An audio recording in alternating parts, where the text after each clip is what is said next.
Welcome back to another episode of Meredyth with a Y. I am your host, Meredyth Willits, and today I get to be with George Zavershinskiy. He has lived the journey of a Soviet nuclear scientist in Siberia. He left behind reactors and radiation for reflection and redemption. His autobiographical novel, Atomic Shepherd, bridges science and spirit, exploring how intellect, guilt, and grace coexist. So stay with us. Hello, everyone. This is Meredyth with a Y, and I am your host, Meredyth Willits. Today, we are going to go deep, changing lives, and I am giving you the keys to the castle.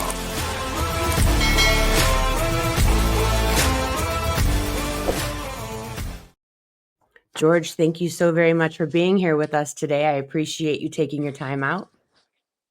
Thank you, Meredith. I appreciate your invitation and taking part in your well-known and widespread program podcast. So it's a pleasure and honor for me. Ah, that's so sweet.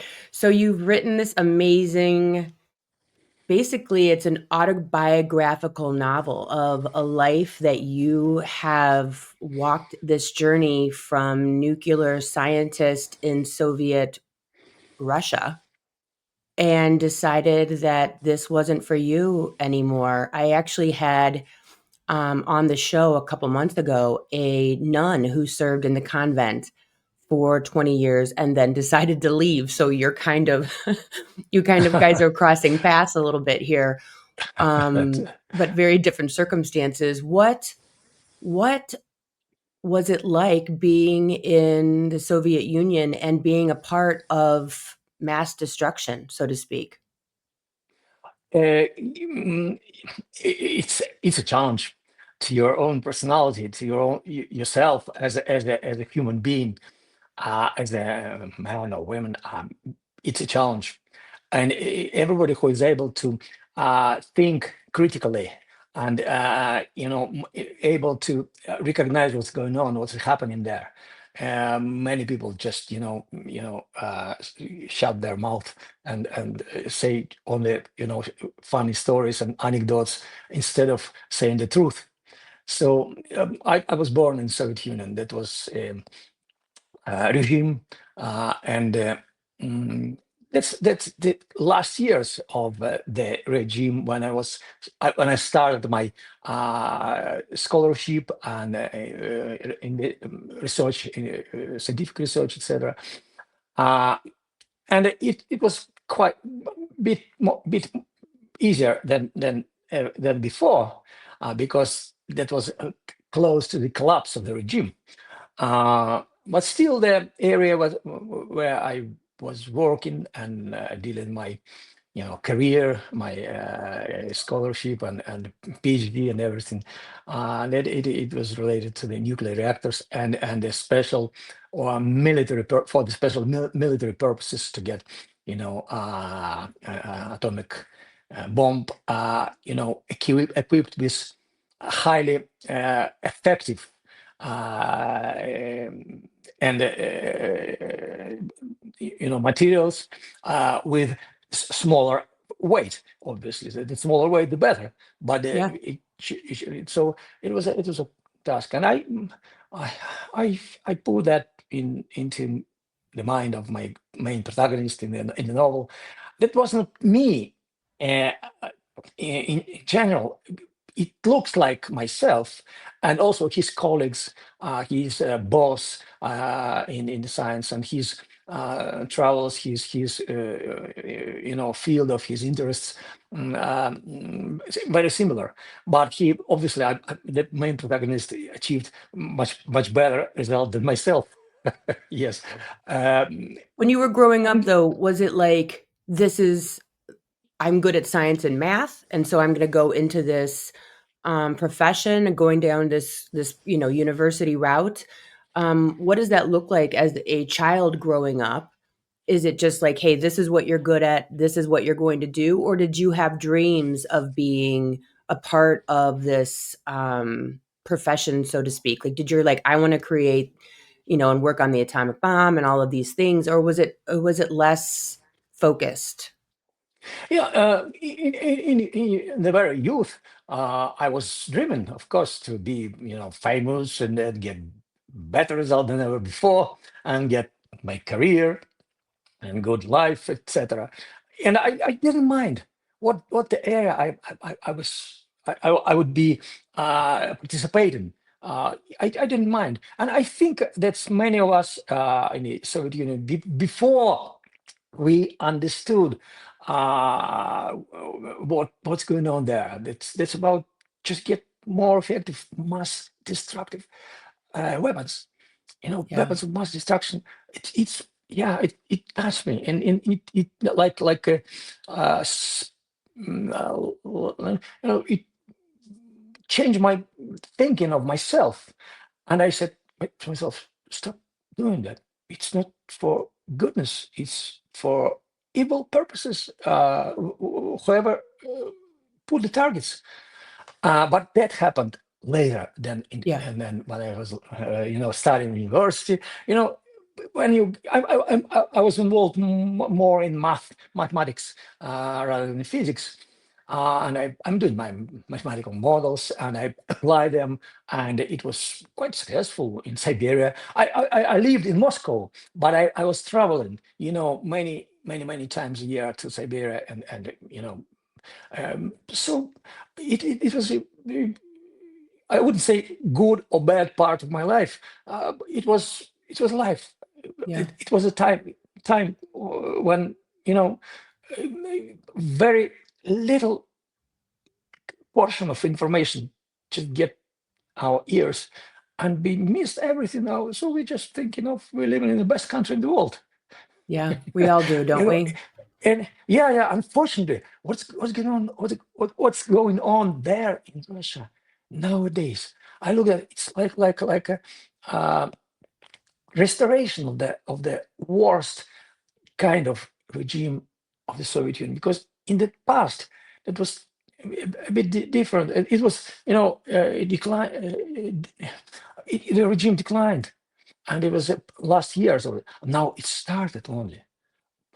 So yeah, I think that the novel Atomic Shepherd would be um, of great interest, because we must understand that the mass, the weapon of mass destruction, the atomic, missiles, atomic bombs, and whatever we find out more stronger, even weapon of 21st century, as I was said on the screen, that now the US and the UK, they get together just to get a new weapon of the 21st century, and we have put stop on the very efforts to change the world.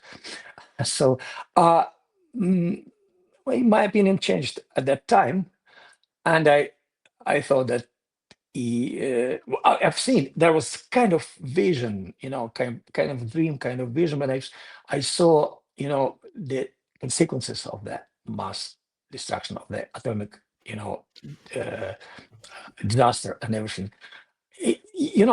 One thing when you see it on the screen and listen to the which is outside, apart from you, but when you see that inside of yourself, you may get totally different decision.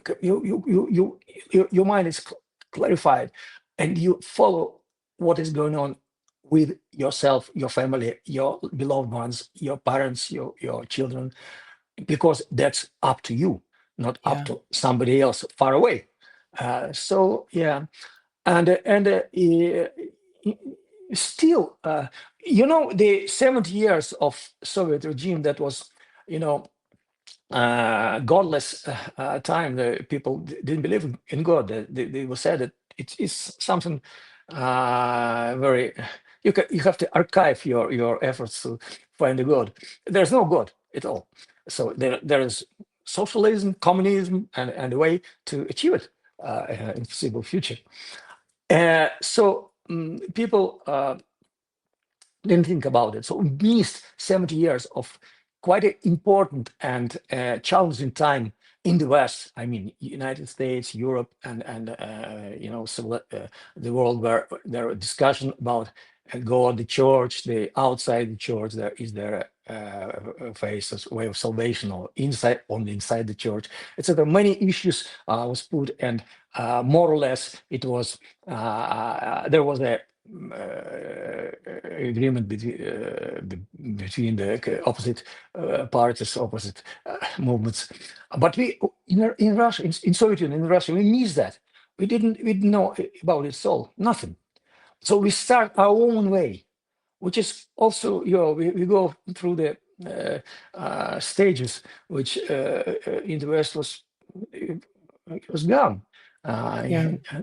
so you can realize that I, I'm thinking a lot. So I want to put myself, my personality with. It's not a documentary. I was advised to, you better write documentary. Maybe it's better about yourself. But I said to myself, first of all, when you have an imagination as a part of yourself, you would better start writing fiction than just documentary and history or something else. And I found myself seemed to be okay, fine, good in imagination, imagining something new, creating some new characters, circumstances, etc. And that's what I'm using to show people who are able to have a critical point of view, what is going on. In fact, now not only in Russia or post-Soviet Union, in the entire world. United Do you States also. do you see when you look back on your schooling? I think in America, we're starting to recognize wholeheartedly that what we were taught in school, elementary, high school, things of that nature before college, that it is a bit of indoctrination of, central, we are the best. This is the only way. Everyone else is bad or below us. Did you see that obviously in Russia during your schooling as well? And did that shape your desire to go into this field? And then looking back, can you see that more clearly now? Oh, absolutely, you're right, Meredith. You look through, it's same thing, different different way, but same thing. We were taught that that's the best country in the world. We are the best people. We are sincere. We are powerful. We are loving loving people. And so look, just show ourselves, our style of life to the entire world. So and we'll won. We'll win. Sorry. And but still, there's an image of the enemy Yeah. And always. I how did remember. that so when you were getting into this field, did that play a part in, was it about the science wholly, or was it, I need to defend my country from these outsiders that are trying to attack? Like, did both sides play into that? The science, I want to be a scientist, or was it like, I really need to defend my country because there's bad guys out there? Oh, I wouldn't say about myself that I was thinking about how to protect, to fight against enemies outside the country. No, yeah, I've got involved because it was very interesting Hmm. area. You like, it's you're right. I was writing a lot. I was trying to find out new formulas for new expressions of the, quite difficult things, and I've got it. I've published that in the past, so I was happy with that. And as I said before, that I was never thinking about the enemy. It was, from every program in this news, in radio, TV, we heard all the time that there's an enemy, and we have to be strong. We have to be all together. We have to be united, and we have to stand and protect, prevent any aggression, protect our country against the enemy. it was so boring, and it was it's the end of that era of Soviet regime, and then you have a bit of freedom. Uh, I would say end of the 20th century, about decade, we have a freedom, and I Yeah. felt that that's up to me. That's why I'm living now in the West, so I feel much more freedom. Yeah. Obviously, out of any comparison. So It's so mm, interesting. I'm just sitting here thinking about being in elementary school in Ohio, and we had, fire drills, and we had tornado drills, and then we had bomb drills where we would like get under our desks and put our hands over our heads. This is back in the 1980s. uh-huh. And it was a real thing to grow up in the United States as children. And having this conversation with you is so crazy because through podcasts and social media, we are starting to learn that we kind of live the same equal but opposite sort of experience of being told to be afraid, and that those are bad guys over there and they want to kill children, and you need to do this exercise of getting underneath your desk because they want to kill you. And that's a form of indoctrination from a very young age, that they're bad, and that you should be afraid of them and you shouldn't travel. And I talk about this actually quite a bit on social media, about how traveling will change your life as an individual. If you take your children traveling, if you do all of these things, it really opens your eyes that, the egocentric, the United States is the only way and Christianity is the only way and everyone else is wrong and bad. It opens your eyes, but at least in my country here in the United States, a lot of times we're told to be afraid to travel because of terrorists, and it's not safe and the food's going to make you sick and all these things.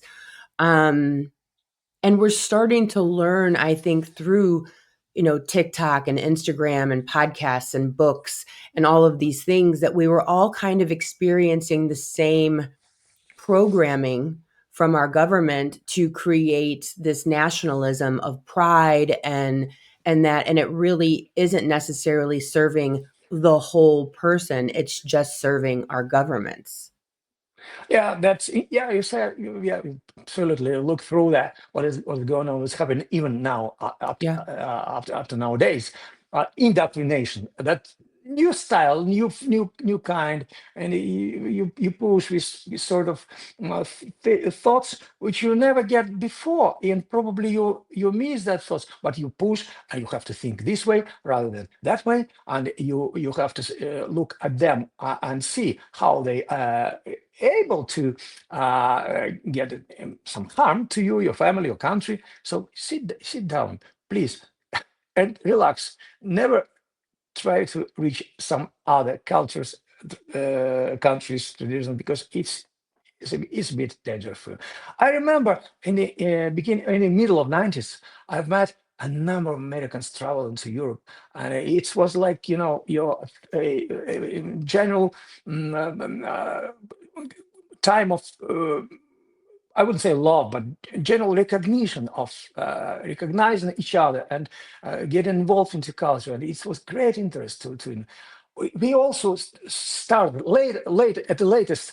We started also from Soviet Union traveling, our families, our children, and we see the world. You see how it lives in different countries, different moments. It's but still, when you've got your education from the very young age, from the school, that kind of indoctrination, it is still inside you. And it's really difficult and unbelievably difficult how you may stop it. You never stop it. You can exchange or replace it with something. Yeah. That's why I understood at that time that when you speak of God, not maybe only in Christian terms, in Christian, the, doctrines or something.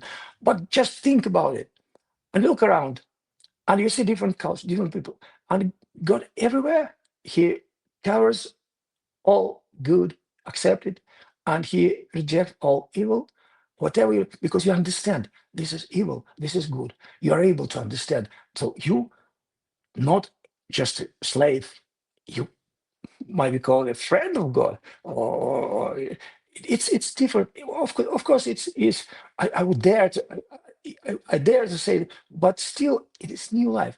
And the epoch of AI, all communications and all different thoughts, it's double-sided. One side it's very useful, very helpful. You want to think.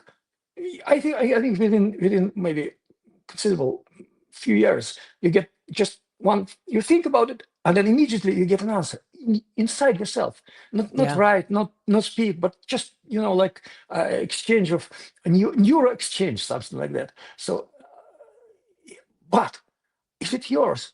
Or you wouldn't be able to recognize, is it yours, or is that coming from somewhere else? Yeah. With That your with that's your realization, there was a time that you were standing in your workspace Mhm, in Russia. And was this an awakening, would you call it, where it was like a mhm. flash of I can't do this anymore? Or was it a gradual a knowing that slowly came over you? Was it after conversations? Was it after Chernobyl? What was the thing that you kind of said, I can't do this anymore? That was very like my character protagonist Alexander in my novel did it. He's got his vision, sort of vision in a dream. So I would describe it again. It's in the book, but I've got my own vision as well, and it was like a glimpse, like a instant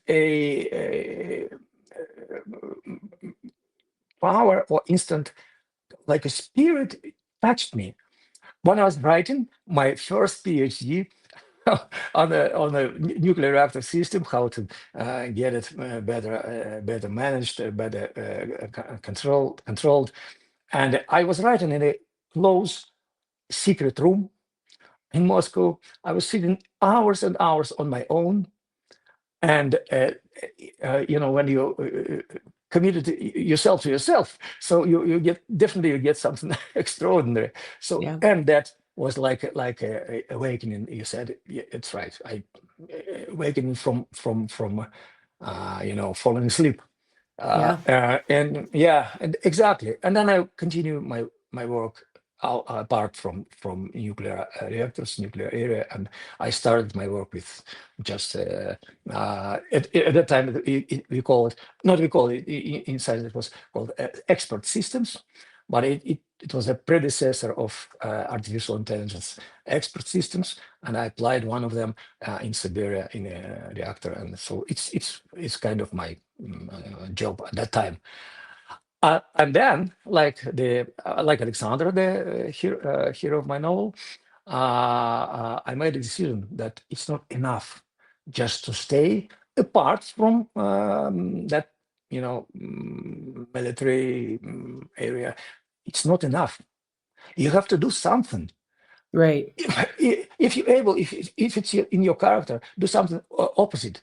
But I'm not an oppositioner in my side, in my character. I'm but I've got an idea that faith in God, the Orthodox faith, Orthodox belief, it was revival of the Orthodox faith in Russia. I believe that that's the way. Useful to say the truth and not to follow the propaganda, the issues of the enemies and military involvement, etc.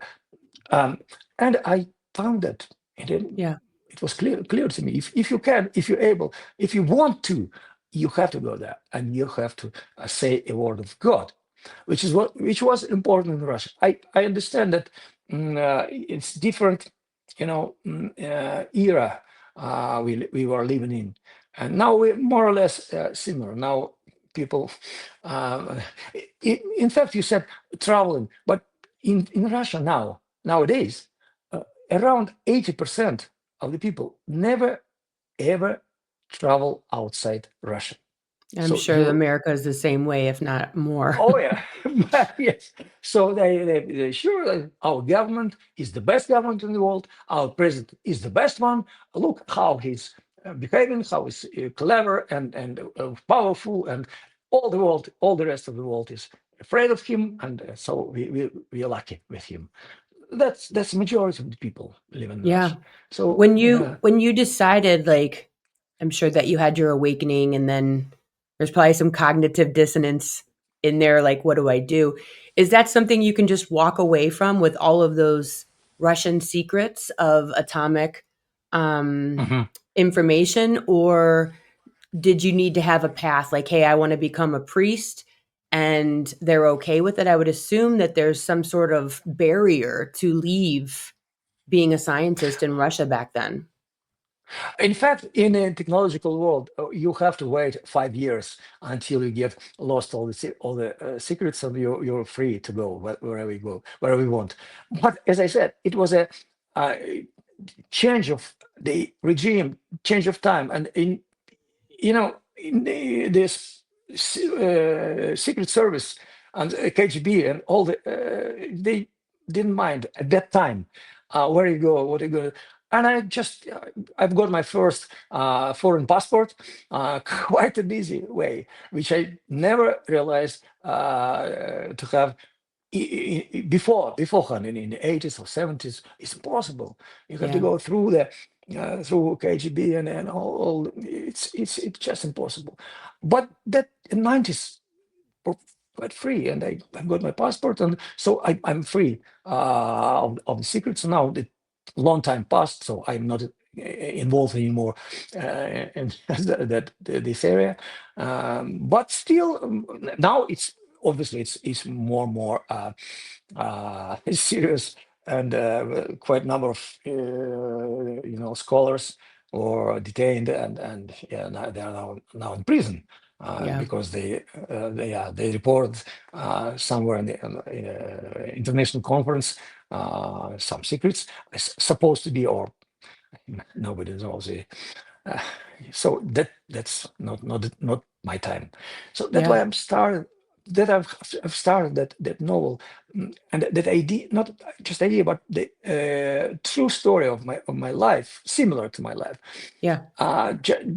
just to show the people that there is a way which still exists wherever you living in, even nowadays, when I get the state and the special services and army is getting stronger and stronger, not only in Russia, I believe in the United States or in Europe and Germany, for example, it's getting stronger. We can't stop that process, but we can be involved into different process, different way of human faith, in human belief in God, and finding God in yourself, and opening God's presence in the others, within the others. So that's, I think, quite an important thing. It's you have to say something. So that's why I'm dealing with you, writing books, and I taking part in many interviews, programs, mostly. Mm. Nope, I lost you for a second. Okay, There, yeah, yeah. there you go. Mhm. So you have the book here, Atomic Shepherd. This is your first one, but you are writing a second one because there's more to this story. It looks like November, you also have another book coming out about artificial intelligence. Can you talk about that for a minute? Oh, that's very interesting. That has amazed me. Uh, I've heard from interview from British Prime Minister Rishi Sunak with Elon Musk, and Elon Musk said that, oh, very soon the time come when you don't need to do any job. All the job will be covered by AI, artificial intelligence. So the only thing you will need to do is to find out your own purpose of your own life. So meaning of your life or purpose of your life. So that touched me. And I start thinking, and I put myself into some future way and future time and future push myself to think in futuristic way. And I found that somehow when there is a challenge for human consciousness, recognizing that you are who you are, and I was reading a lot of special essays and interviews with leading scholars in artificial intelligence. They all said, most of them said that it is impossible to take off your consciousness because it's very unique, very personal, and never ever might be taken on. But still, there is a question. As I said, you can't you won't be able to even see how your consciousness is flowing out. You're getting outside yourself. Would it be possible? No, I don't know. And I put the question in the beginning of my novel, and I started it. Said that some brain lab offered just some very clever man who was dealing with artificial intelligence beforehand, and he's lost his job because it wasn't necessary anymore. And he was offered the contract with the brain lab and to get his own avatar, the mirror image of himself, Wow. with his memory, his kind of thinking and everything, invisible, but just answer him, get in dialogue with him, so you've signed a contract. And then the story began. And there is a love story as well. And there was a problem between artificial mind and human mind, you know, more or less of the same person. How to get? He said, the hero said, I want to get my love with me all the time. But the avatar answered, we are restricted. There is restriction. We can't give you everything in accordance with your desire, with your, what you wish, what you want to have. And then there was a drama, and eventually, I wouldn't say more about it. Eventually, the main protagonist decided to suicide and get off his own life because of he can't reach his love, etc. And in the end, almost when he has lost his life, the avatar changed his mind. Instead of following instructions of a laboratory, a brain lab, he obeyed to his patron, human being, human consciousness. So my idea, in the end of the book, my idea is clear that even artificial mind would be subject to human consciousness. So Yeah. it's greater, it's more influential. It's not a mind, not a reason. It's something deeper and more powerful, better. Yeah, and that's very much like uh, Christianity, but not. Yeah, I didn't say a word about my own religious thoughts, etc. It's clear. It's open mind. So you're able, when you read the narrative, you're able to follow your own thoughts and decide on your own whatever you prefer, to have a artificial mind at hand, or to have your consciousness always with you. So it's a challenge. It's more or less that novel is a like a philosophical fantasy, but it's not a Yeah. philosophy. Don't say it. It's a story. It's a drama. It's love, hatred, and in the end, the uh, answer who is more powerful.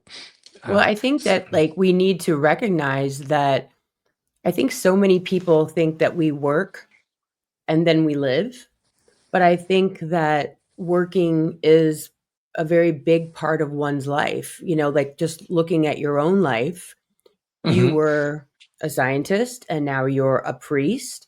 And could AI create the science that you used back then? Probably. Could AI create a sermon? Yes.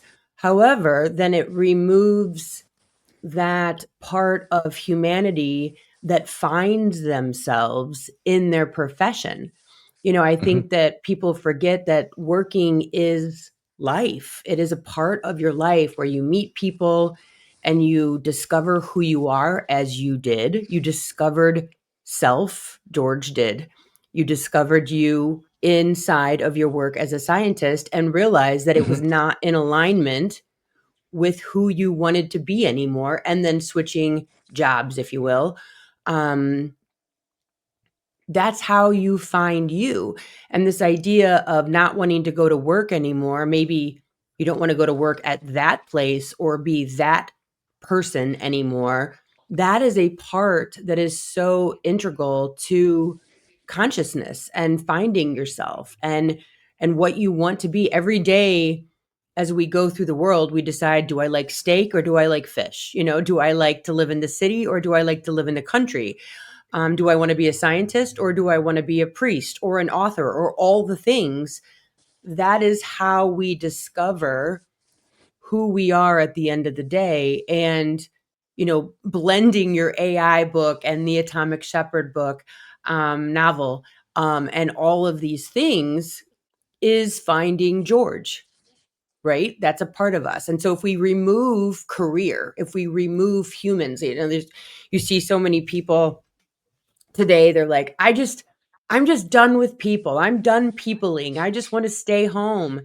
And I was talking with this woman one time and she said, you can do that, but you're missing an opportunity for growth because people around us are what creates us.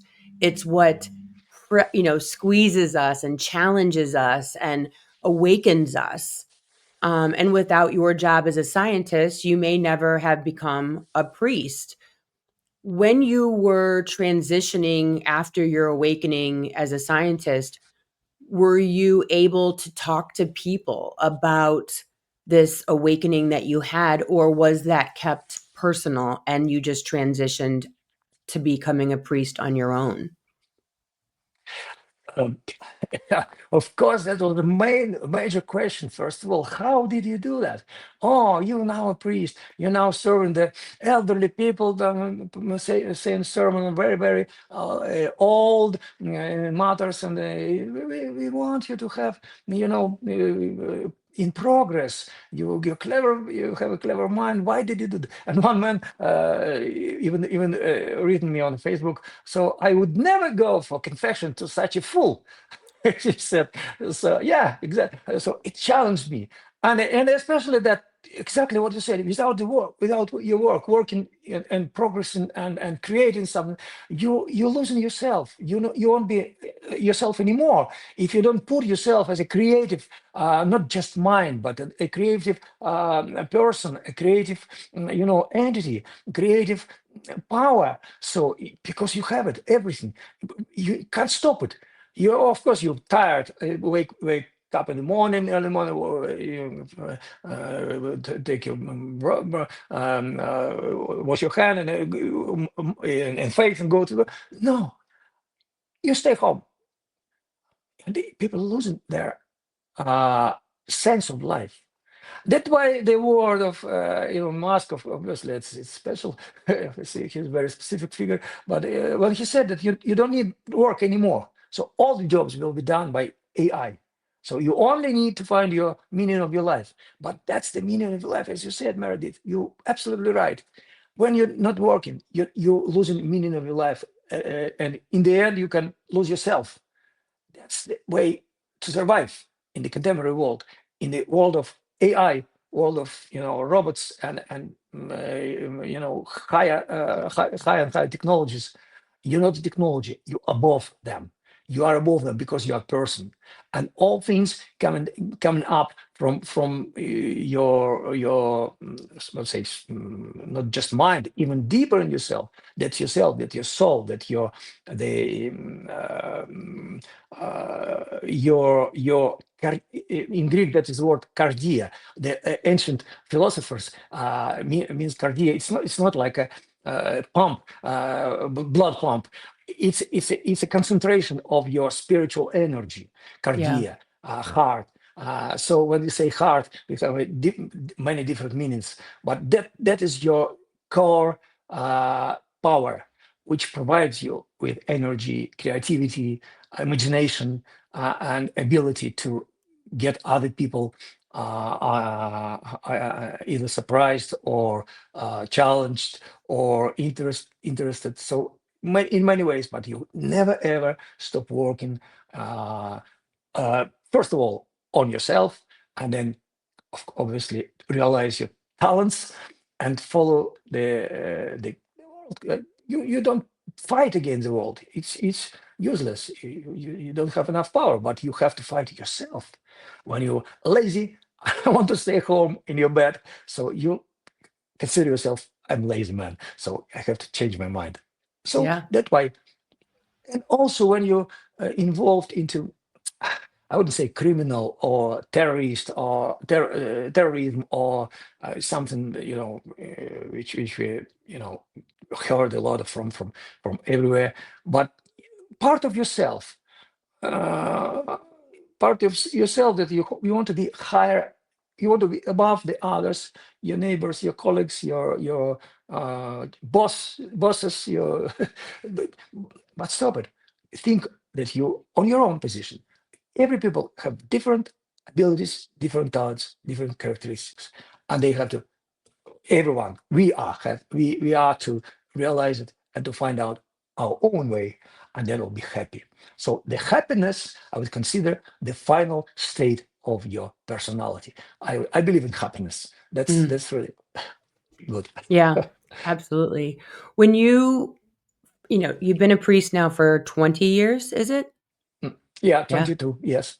22 years. You've written 20 published books. These next two coming out will be 21 and 22. When you're writing, do you feel that you are delivering a message to whomever and hopefully everyone, right, that gets to read your books to kind of convince them a bit of goodness? Mhm. Do you find that when you write, you're trying to convince the reader of choosing goodness over, let's say, evil or destruction? Oh no, never. I'm not a mad author. First of all, I have to write something interesting, so people just read it and change the pages and follow the story. It's more important. I'm a writer. I'm not I'm a priest, but just in a different realm.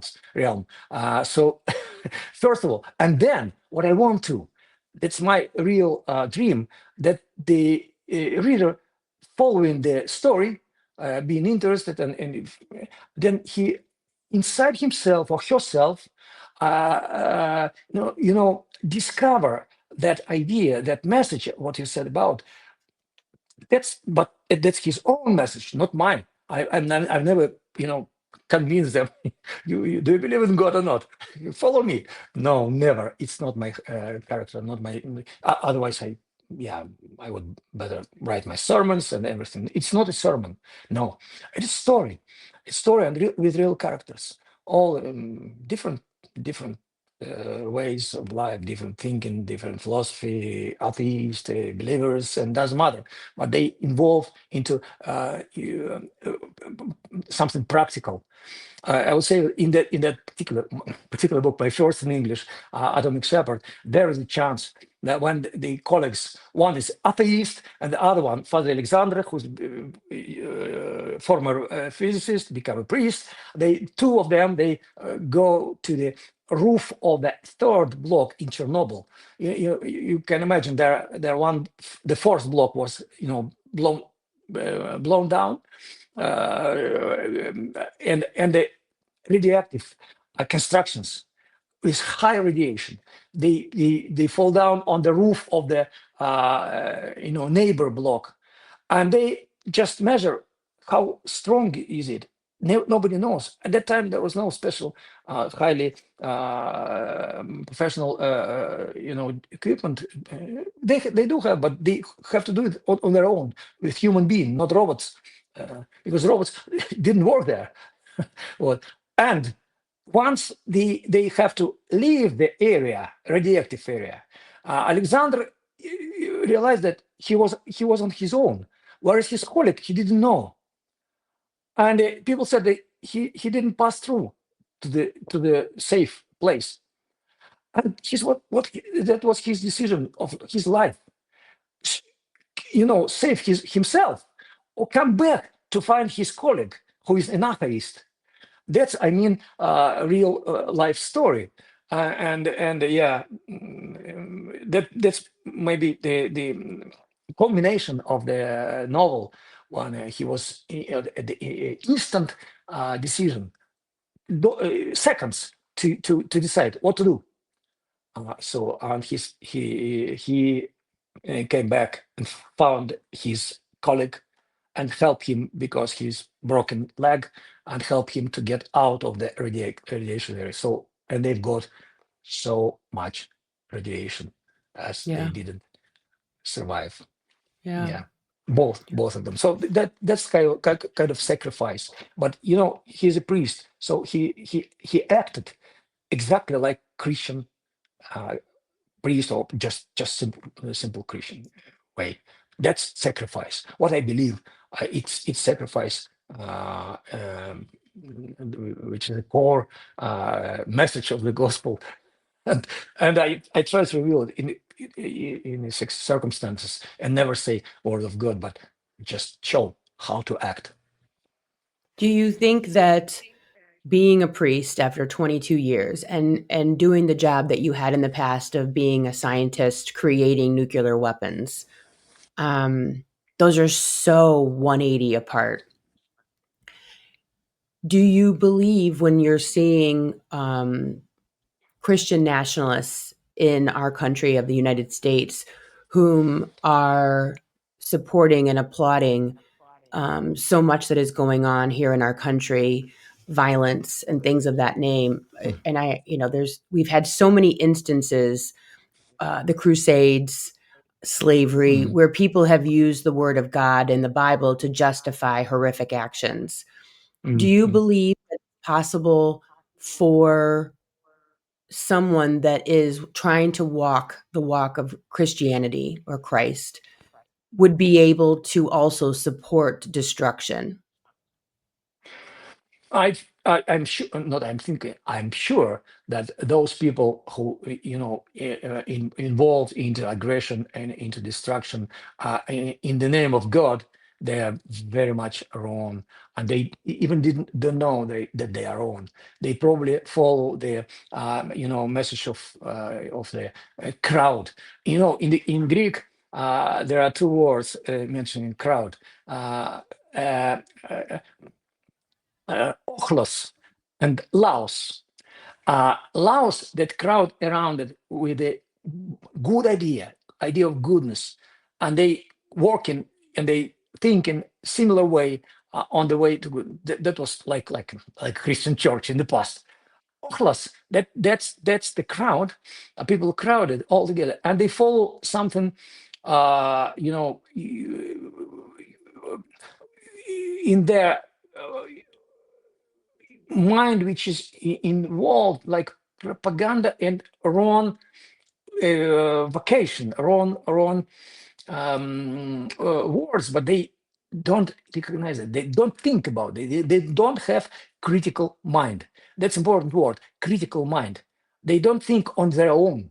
They think like everyone around them thinking, and everyone around thinking same way as wider circle of people. So that's obviously that's you remember the crowd was saying crucify him. That's very similar. That's very Yeah. similar. We have a number of such examples from history, not only Christian church, obviously, but Muslim, Islam, in Judaism even. Now we see also the story. We are living in the historical moment on Earth, so Yeah.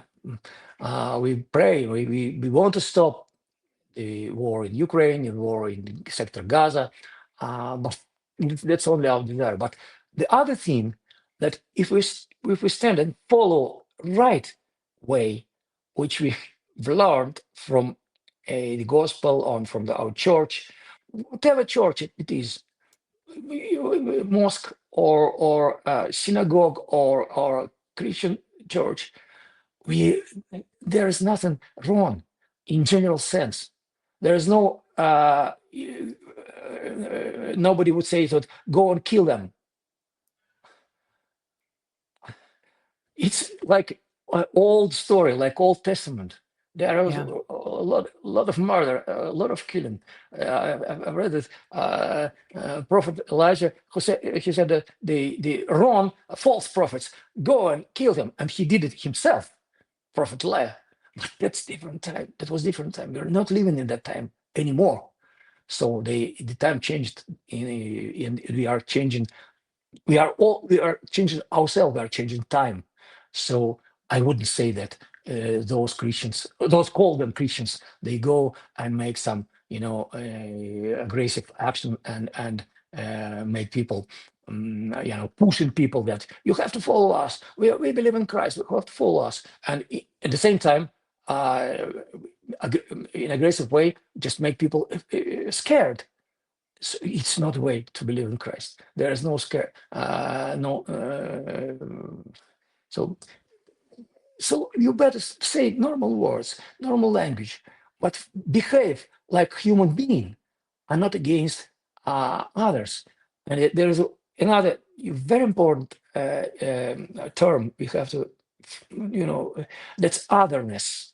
You have to Yeah. recognize the otherness of the other. That I believe America, uh, the avant-garde of that, those who believe, who accept otherness.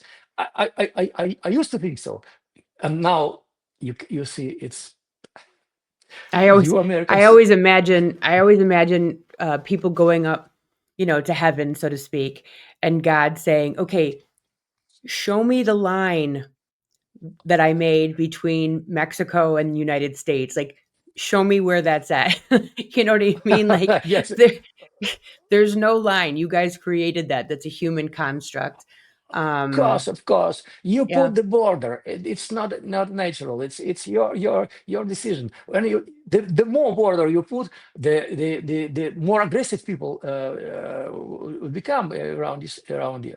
So yeah, we still look at the United States as a country of freedom, country of good thinking, critical thinking, and technological,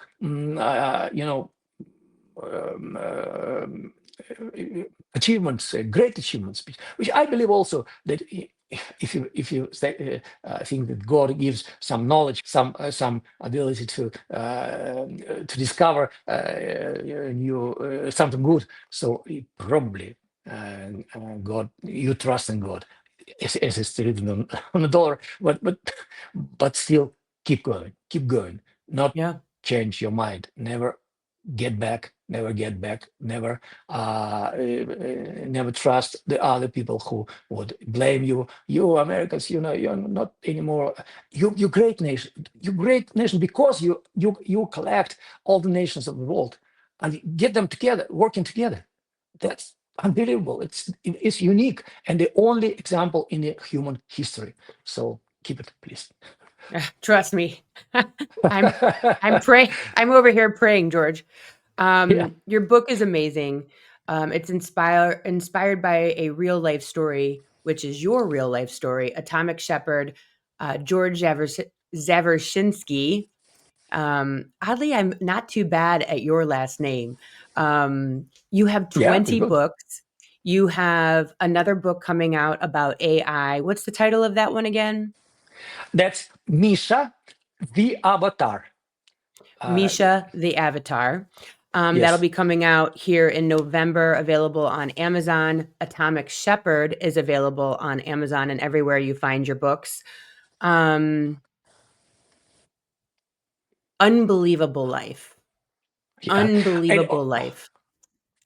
I'm just so awe-inspired by it. Just to go such a 180 in such a tumultuous kind of existence to make these types of choices when you had, as we say, in the United States, you had the world was your oyster as a scientist in Russia, and you decided to completely change the direction of your life because you listened to what was inside of you and what you knew was for you. And I think that if more people leaned into love, lean into self, they would recognize that so many things that we do on a daily basis do not serve others and do not serve our true self, our true consciousness of love and grace and kindness, but are directed by fear.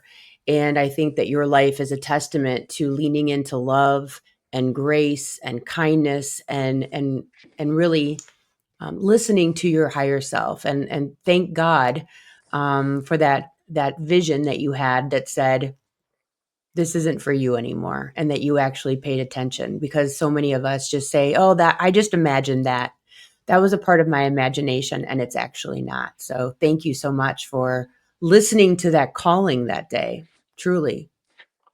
Thank you, Meredyth, for the breaking conversation with God. And yeah, also I just in the end want to let you know that our listeners that I have my author website, georgezavershinsky.com. One word, small letters, and then I keep a blog and conversation, science and spirituality. Yeah, please subscribe and follow that on my webpage.